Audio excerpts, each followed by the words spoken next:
Makulit.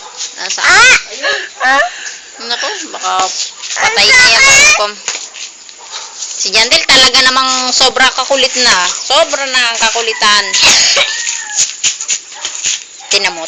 Suntok pa ng suntok. Ay, ganito mo, oh. Oo.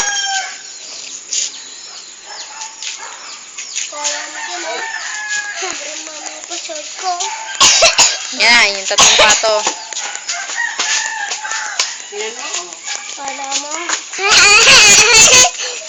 Oo, talaga naman, oh. Dito ka sa lolo mo, tanga.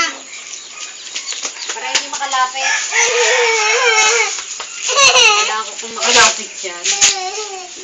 Huwag mo makalkalin yan. Uutos na Si Jandel ang kakulitan. Pangit siya. Tiyan ko siya.